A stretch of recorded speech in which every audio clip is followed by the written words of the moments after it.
All right, on to the Western Conference Finals, and the Phoenix Suns now have a 2-0 lead over the Los Angeles Clippers. They just beat the Clippers in game two, 104-103. An exciting finish, uh, and excruciating at the same time. That 2 minutes of gameplay took about 25 minutes of real life.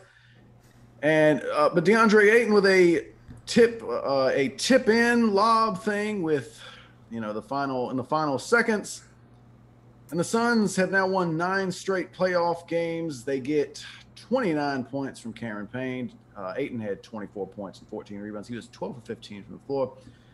Devin Booker, not a great shooting night, but he did put up 20 points, hit all 9 of his free throws. Paul George, 26 points, 6 rebounds, 6 assists, 10 for 23 from the floor, but they had two key free throw misses late in the ball game. They also get 19 from Reggie Jackson, and Ibaka Zubac had 14 points, 11 rebounds.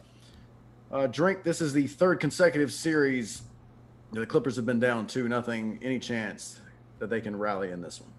Nope, not after what I just saw. This game, everybody that's been watching this series has to admit to themselves, whether you're a Clippers fan or a Suns fan, that this was a game that the Clippers had to win. Why? Because it would show that the Clippers can win a game on the road in a hostile environment, and then it would allow you to go and go back home with the series 1-1. And we don't know if we're going to see Chris Paul in Game 3. Now, I think it's over.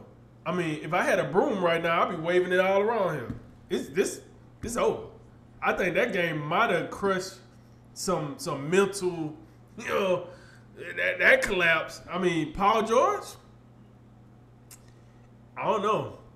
I don't know if he's gonna be right for the rest of this series. No, missing them 2 free throws like that at the end of the game, that's tough, man. That's tough. DeAndre Ayton, I gotta think he's gonna build confidence off of this. Devin Booker didn't even have a good game. You still lost the game.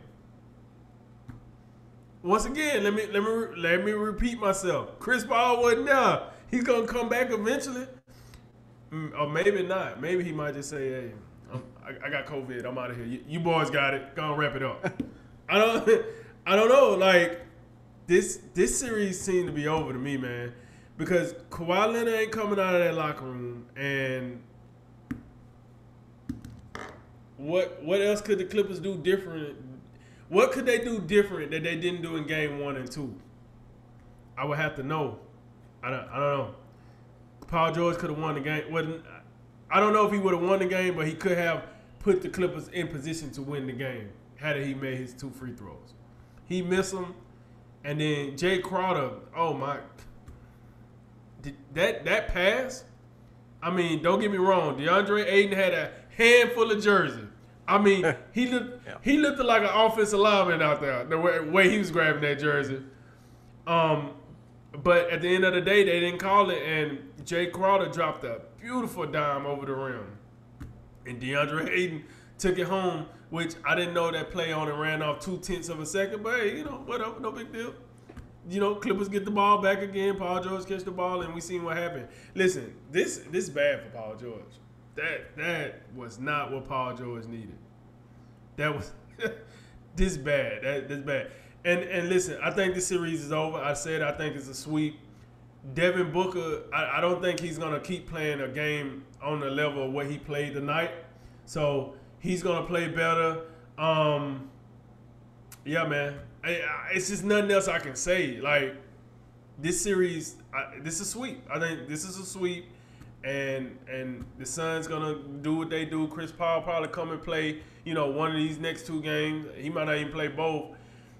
But I would love when I'm done, if I'm wrong, I would love for you to explain to me how the Clippers could get back and make this a series. But at the end of the day, I'm looking. The Suns are faster, younger, more refreshed, more hungrier, evidently. Well coached. I don't know, man. It's over to you. Like, tell me something. Tell me something.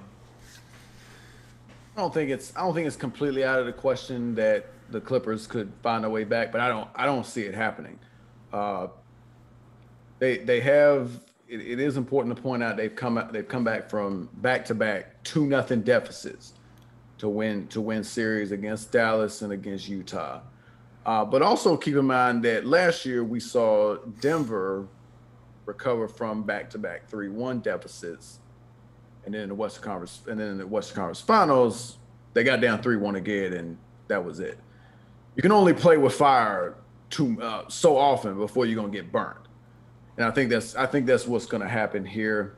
And they did. Now you do have to give the Clippers this credit. They did without their best player. They gave Phoenix their best shot in both of these games. I think in game one, you just had Devin Booker put up, an all-time great performance, his first career triple-double, and then in this game, the Clippers had this game late. When you're up a point with 8 seconds left and the ball, and your best player right now in the game gets fouled and has a chance to hit 2 free throws to put you up 3, you got to feel really good about where you're at. And then Paul George does the unthinkable in that situation. Misses both free throws, and then, the Clippers, they played a really good defensive possession, right on that Mikal Bridges 3. And then, but then you have, the 50-50 out of bounds called, the Suns keep it, and then you have the lob to DeAndre Ayton. That's one that's gonna challenge the mental toughness of the Clippers again, which they've already been challenged over and over. And I think the difference is in the short term, Paul George and company made it happen in 2 games against the Utah Jazz. It's just like, I think it's highly improbable that the Clippers can recover from a 2-0 deficit with Kawhi Leonard having no impact, because I don't anticipate him coming back. Plus the fact that Chris Paul ain't even injured. He's just in a health and safety protocol. He need them back-to-back negative tests. But we have vaccines. What are we doing? He still need a negative test. So I can't see it either. It's just a shame, because it's just another example where just injuries have just marred this playoff. Even though the game action has been great. I think we've seen some really great game action, but it's just unfortunate because you just wish that you could see, these teams at full strength going at each other with Kawhi on the floor, with Chris Paul on the floor. But yeah, I do agree with you. I think this series, the Clippers, maybe they can bounce back and get one in LA, but I think this series is over in 5.